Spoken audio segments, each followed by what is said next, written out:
The setting was Highway 34, a stretch of cracked asphalt that ran straight through the Mojave Desert, connecting nothing important to nothing at all, a perfect place for things to disappear. And on the evening of November 14th, at precisely 2:17 a.m., something was about to disappear very quickly. Take a look at the scene. A solitary, unmarked transport truck, the kind that usually hold perishable goods, sat idling just off the shoulder, its enormous diesel engine humming a low, mechanical growl that swallowed the silence of the desert night. Its driver, a man named Leo, known in certain circles as a reliable logistical fixer, was slumped over a greasy map spread across the dashboard, his brow furrowed with a frustration that had nothing to do with navigation and everything to do with the unexpected, unsettling delay. Leo was waiting for a rendezvous handover of cargo that was definitely not perishable goods, and the kind of deal that made his palms sweat even in the dry desert air. But the person who finally approached his cab was not the heavily set, grim-faced contact he expected. Instead, it was a woman, small-framed, perhaps 5'5", wearing a simple dark blue baseball cap, pulled low, and an oversized zippered fleece jacket that hid whatever shape she might possess, and she tapped on the passenger window once, sharply with the brass knuckle of her index finger, a sound that immediately cut through the engine noise and instantly put Leo on edge. He rolled the window down, the blast of cold desert air, a sudden shock, and he eyed her with suspicion, his hand instinctively moving toward the steel pipe he kept tucked beside the seat, asking, "Who are you?" "You're not Vanya." The woman leaned closer, the brim of her cap shading her eyes, but her voice, when it came, was steady, low, and completely devoid of any emotion, the kind of voice that demanded attention not through volume but through sheer, unyielding clarity. "Vanya won't be joining us, Leo. Things have changed. I'm taking the package. You are now working for me, and we are already running critically late," she stated, without preamble or apology. And Leo, who had spent 20 years in this line of work being ordered around by men who were twice her size and half her age, let out a barking, involuntary laugh, a sharp, disbelieving sound that echoed briefly in the dead air. He settled his bulky frame back against the worn leather seat and scoffed, "Look, sweetheart, whatever game this is, I don't play. You think you can just show up here and claim control of a military-grade shipment? You must have me confused with a rookie. Now, who sent you, really?" The woman didn't react to the insult or the laughter, or the threat of the steel pipe he hadn't quite grabbed, and she simply repeated, "The deal is still on, Leo, but the operational parameters have shifted. We have 20 minutes before the target's escort team realizes the change in route. We need to be gone, and if you want to keep your head attached to your shoulders, you will listen to me now, because I am the only one who can get us out of this." Leo's skepticism was a concrete shield, built on years of surviving double crosses, and he shook his head, leaning out the window a fraction, his voice hardening with genuine amusement and disdain, as he challenged her. "Oh, you are? And just who exactly are you? The Queen of England, a highly paid babysitter?" She met his gaze directly for the first time, and the brief look of steel he saw in her eyes was unsettling, but not enough to erase his conviction, as she delivered the claim that sealed the sudden shift in their lives. "I am Elara, and I'm Special Force. Now, move the truck." He laughed again, louder this time, a sound that was full of disbelief and disrespect, telling her, "Special Forces? You look like you just came from a college study group. Lady, I've seen Special Forces, and they don't wear cheap fleece. You're dismissed." Leo's dismissive laughter hung in the air, a final arrogant punctuation mark on his 20 years of street-smart superiority. But Elara did not flinch, did not argue, and did not raise her voice, and in the span of the next 3 seconds, the entire trajectory of Leo's life, and perhaps the fate of the cargo he was guarding, snapped into a frightening new direction. As Leo sat back expecting her to walk away and summon the real backup, or perhaps even offer a bribe, she took a single, deliberate step back from the cab, and with a swift, fluid motion that was economical and practiced, she reached up and pulled the zipper of her oversized, faded blue fleece jacket down, smoothly, all the way to her sternum, and Leo's breath hitched in his throat, choking off the last vestiges of his misplaced amusement. The simple action was a calculated move, not a flirtation, but an unveiling of authority, and beneath the soft civilian fabric, she wasn't wearing a t-shirt or a blouse, but a lightweight, tactical vest, cut low to conceal itself, and woven into the material of the vest, just above her heart, was a small, perfectly stitched patch, a design that was not publicly recognized, and one that Leo had only ever seen in the deepest, most secure digital files passed around by his clientele, and even then, only in grainy, heavily redacted photos. The patch was a stylized representation of an obsidian arrow piercing a single silver wing, set against a field of deep, matte black. And for Leo, a man who survived on knowing exactly who was who in the shadows, that simple insignia hit him like a physical blow, vaporizing the desert chill and replacing it with a sudden cold sweat that prickled his scalp.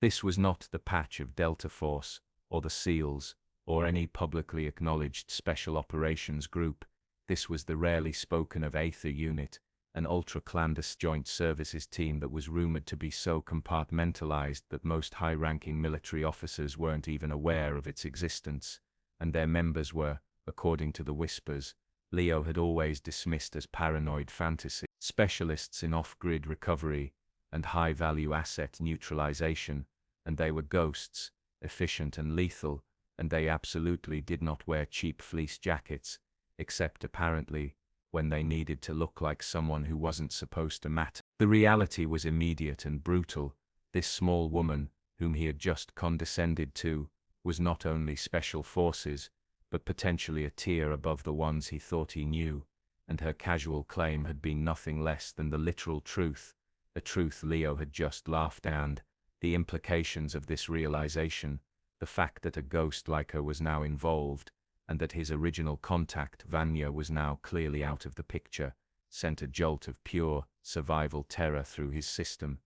His mind, usually sharp and calculating, raced to catch up, scrambling to recalibrate the danger, not just from the supposed delay, but from the threat that had warranted the activation of someone from the Aether Unit in the first place, and before he could stammer out a single, inadequate apology, Elara's hand shot out, not toward him, but toward the truck's external side mirror. 3 SUVs, dark, no lights, coming fast over the ridge. They weren't an escort, Leo. They're a cleanup crew. They were waiting for Vanya. They're waiting for us now. Get in the truck and drive now, or this laugh will be the last sound you ever make, she commanded, her voice still low, but now carrying the unmistakable cold authority of someone who had just looked death in the eye, and found it boring. The sound of the approaching vehicle, still distant, but growing rapidly in the pre-dawn silence, confirmed her claim and obliterated Leo's last ounce of resistance,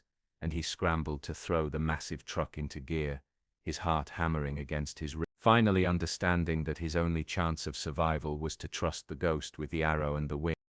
The massive, articulated transport truck roared to life, its twin stacks coughing a thick plume of black smoke into the cold desert air, and the subsequent chase was less a high-speed pursuit and more an immediate, violent struggle against the physics of a 40-ton vehicle, all orchestrated by the sudden, sharp, and entirely terrifying directions, barked by the woman who was no longer just Elara, but an agent of a legendary Black Ops organization. Leo, his hands slick on the steering wheel, felt the familiar surge of adrenaline, but this time it was tempered by the paralyzing awareness that he was driving a target, and she was the only security, and within seconds the 3 black SUVs crested the ridge, their headlights snapping on simultaneously like the eyes of a predator, immediately illuminating the highway in a blinding, aggressive flood.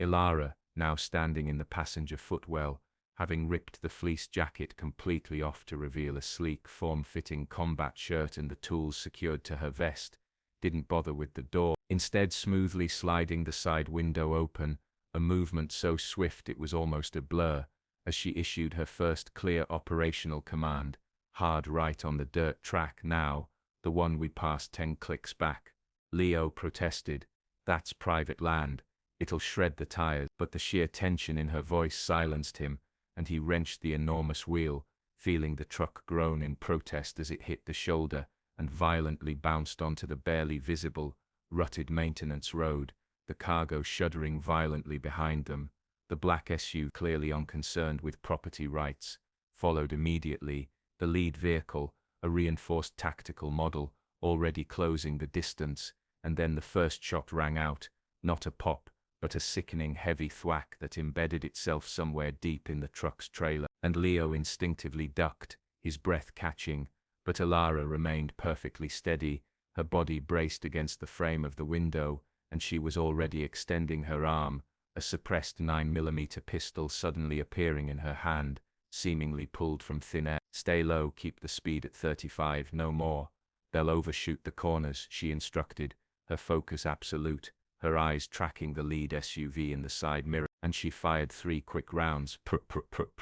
the silencer making the shots sound impossibly small against the roaring engine, and yet the effect was immediate. The windshield of the lead SUV spiderwebbed, its driver momentarily losing control, forcing the second SUV to swerve wildly to avoid a collision, buying them crucial seconds of distance. As Elara pulled her arm back, seamlessly retracting the pistol into a hidden holster in her vest, she turned to Leo, her expression ice-cold, and pointed to a narrow ravine coming up on the right side of the track, demanding, "They'll try to cut the path with the third vehicle, do not slow down. When I tell you, you will turn the wheel left, then immediately right as hard as you can, at this exact point," she said, tapping a seemingly unremarkable spot on the gravel road ahead with her finger, and Leo, entirely stripped of his former bravado, knew that this was not a matter of negotiation or choice. This was a matter of survival, a test of trust imposed by a woman who could calmly analyze a deadly situation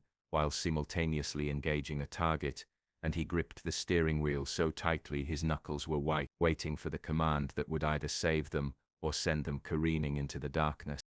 To truly understand the impossible situation Leo found himself in, caught between the desert's darkness and a high-stakes hit squad, we must pause for a moment and consider the significance of that small, black patch with the silver wing and obsidian arrow, the insignia of the Aether unit. This isn't just a military unit, it's an investigative digression into the blackest edges of intelligence operations, because the Aether unit wasn't created for large-scale conflicts or traditional warfare. It was established in the wake of the Grey Market Protocol leak, a global crisis where deeply classified weapons and intelligence assets were found being brokered by private military corporations and rogue intelligence agents, and the unit's mission, given directly by a classified multinational oversight committee, was to retrieve or destroy these ghost assets without ever leaving a diplomatic, political, or even military footprint. Members like Elara,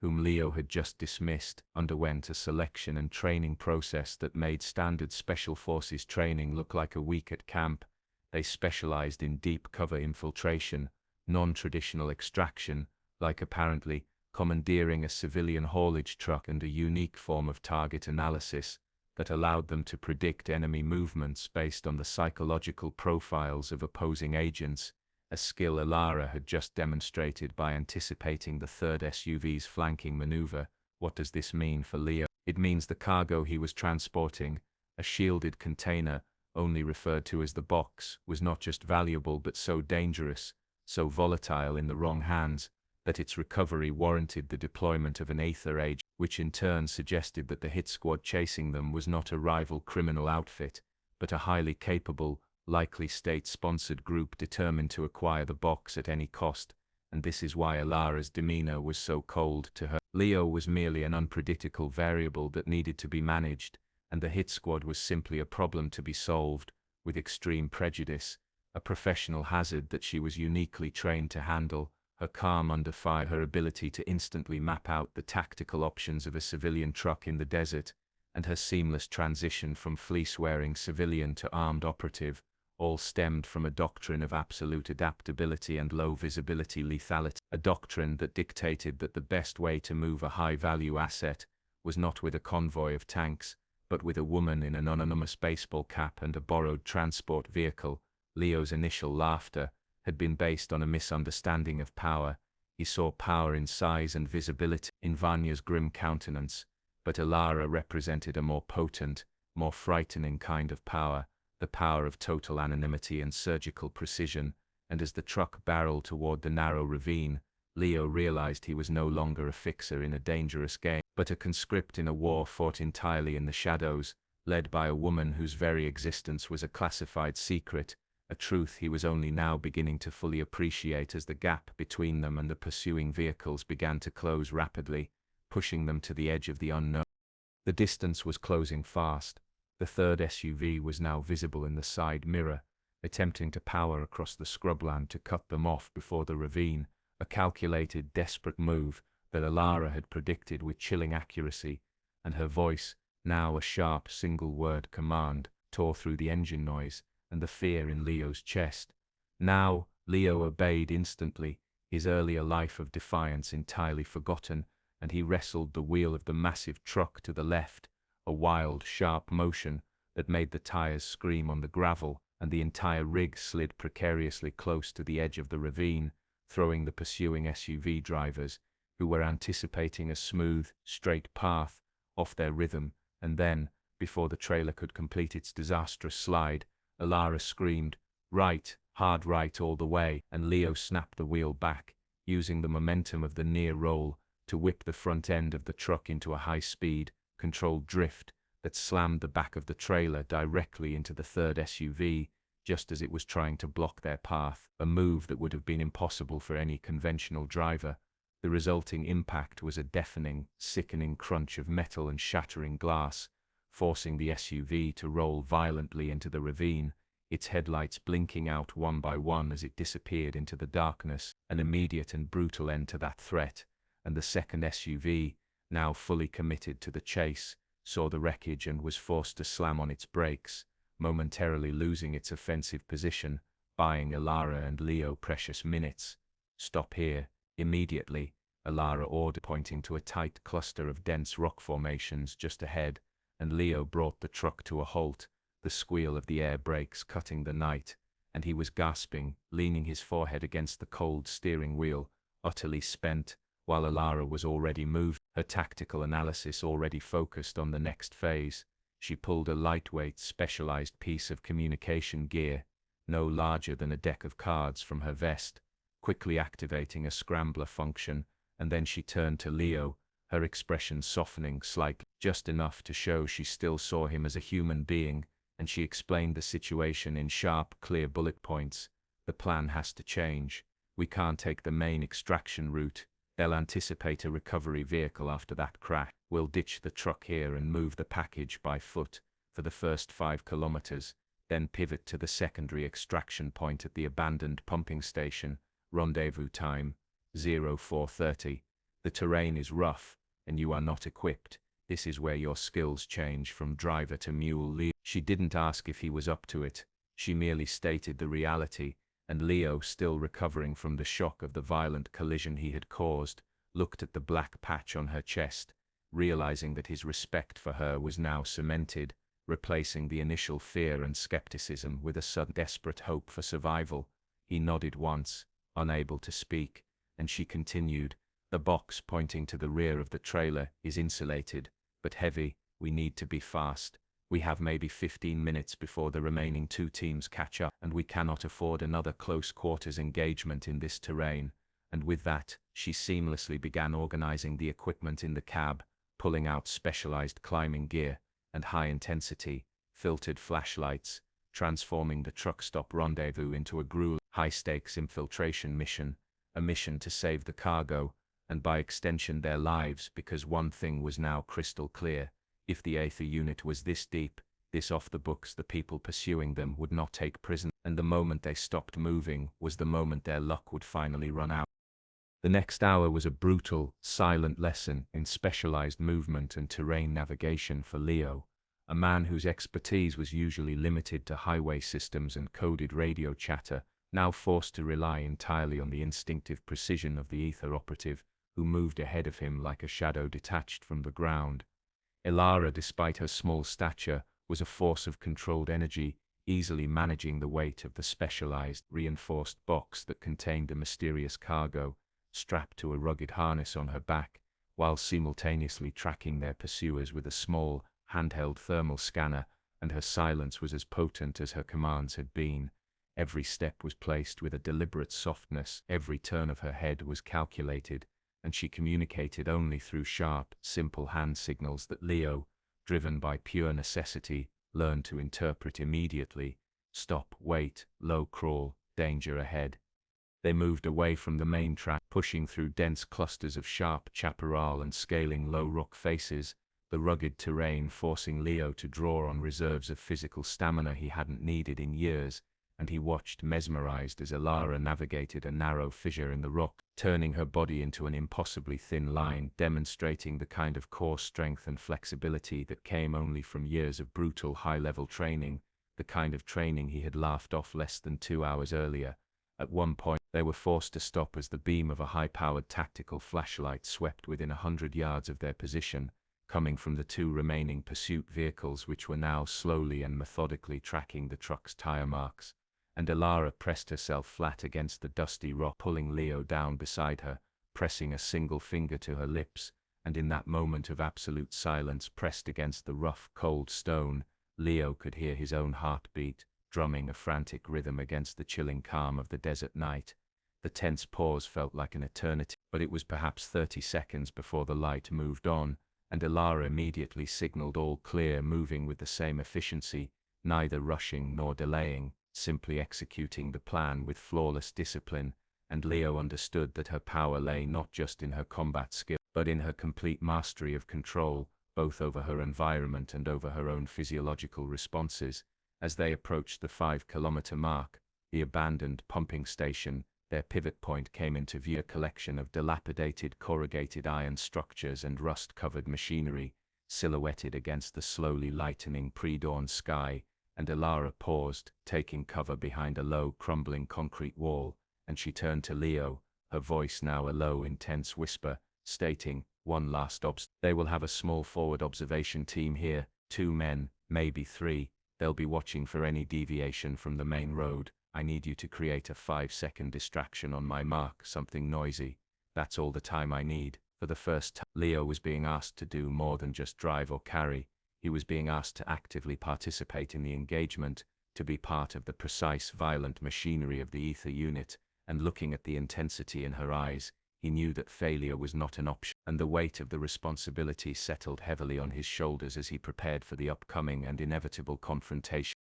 Leo surveyed the desolate landscape, his mind racing to find a source of noise that would be both effective and sustainable for the requisite 5 seconds, and his gaze locked onto a large, empty, 55-gallon oil drum, resting near the corner of one of the crumbling metal sheds, a perfect, makeshift percussion instrument that required only a massive kinetic input, and he signaled his readiness to Elara. She gave him a final piercing look, a brief nod that conveyed more trust than any speech, and then, with a sudden explosive burst of speed, she was gone, sprinting low across the remaining 50 meters of open ground toward the central pump house, a small form disappearing into the pre-dawn shadows, moving with an impossible swiftness that was utterly breathtaking to watch, a stark contrast to her earlier placid demeanor. Leo counted 3 silent seconds after her departure, his heart pounding in his ears, and then, on the predetermined signal,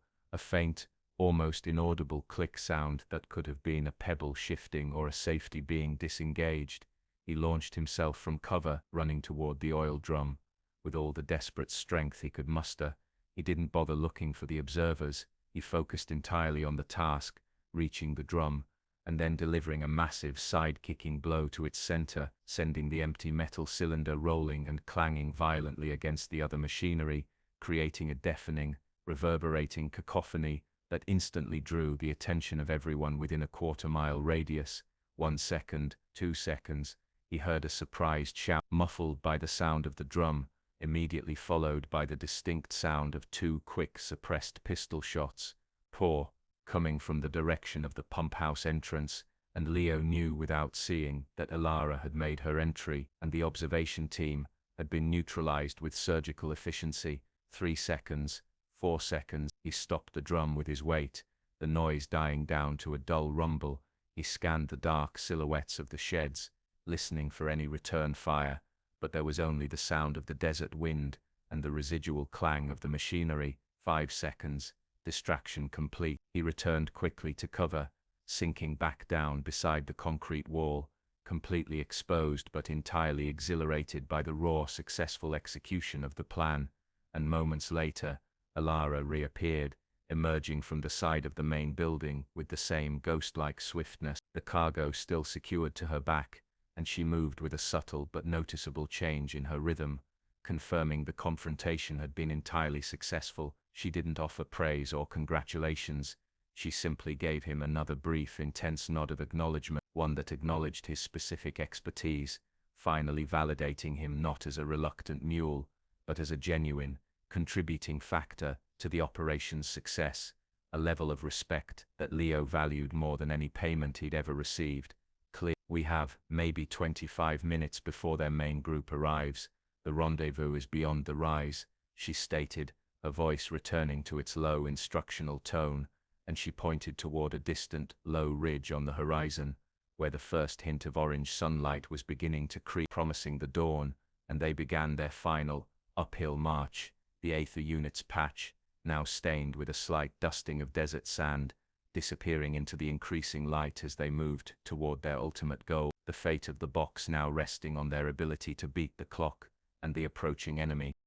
The final climb over the rise was agonizing, Leo's muscles screaming in protest with every step, but the sight that greeted them at the top, the secondary extraction point, was enough to fuel his exhausted body for the last 100 yards, because waiting for them in the small, open clearing was not another truck or a helicopter, but a simple, civilian model single-engine plane, painted a drab gray, its propeller already turning lazily, kicking up a plume of dust, piloted by a man who looked exactly as bored and anonymous as Elara had in her fleece jacket. The pilot made no gesture, no signal, simply opening the rear cargo door of the plane, a clear invitation for them to move, and Elara, without breaking her stride, immediately headed for the plane, instructing Leo over the noise of the engine, "Get in the back, get low, don't look out the windows." They scrambled aboard, Leo collapsing onto the metal floor, the heavy box finally being unlatched from Elara's harness and secured to the floor, with quick-release straps, and the transition from ground to air was immediate and jarring. The plane's engine roared, the propeller blurred, and they were racing across the uneven ground before Leo could even properly catch his breath. As they ascended, making a steep, rapid climb that pushed Leo deep into the floor of the plane, Elara finally allowed herself a moment of repose, sitting opposite him, her back pressed against the thin aluminum wall, her breathing finally evening out, and she pulled the baseball cap off her head, revealing a short, tightly cropped mass of dark hair, and then she reached up and, with the same effortless motion with which she had first unzipped her jacket, she detached the 8th unit patch from her vest, placing it carefully in a small, internal pocket. Leo, seeing the moment of relative safety and remembering his earlier, foolish arrogance, found his voice a low, shaky whisper, and asked, "What was in the box? What was it worth?" Elara looked at him, her expression completely unreadable, her eyes reflecting the pale orange light of the rising desert sun, and she said simply, "It wasn't a weapon, Leo. It was a and its worth is measured in the blood of the people who bought it and the number of lives that list protects now that it's secure." The answer was vague, informative, and utterly damning, giving him a glimpse into the truly global stakes of the operation. But before he could ask another question, where they were going, what would happen next, she reached into her pocket again, pulling out a thick, unmarked envelope and handing it to him. "Your payment, and a severance package. You did your job, Leo. Now go home, and forget everything you saw tonight. Forget the patch, forget the box, forget me," she instructed, her voice now softer, shifting back toward the non-threatening tone of the mysterious woman who had first tapped on his window, and before the plane had even reached cruising altitude, she was already moving into the cockpit, giving a curt instruction to the pilot, and then moments later, the door slid shut, separating her from him entirely. When the plane finally landed hours later, on a seemingly random stretch of paved road in rural Nevada, The cargo door opened and Elara was nowhere to be seen. The pilot simply pointed Leo to the edge of the field, told him a car was waiting, and then, with a brief, indifferent nod, he closed the door and took off again, leaving Leo standing alone in the full hot sunlight, a thick envelope of cash in his hand, a ghost of a patch imprinted on his mind, and the memory of a laugh that had almost cost him everything.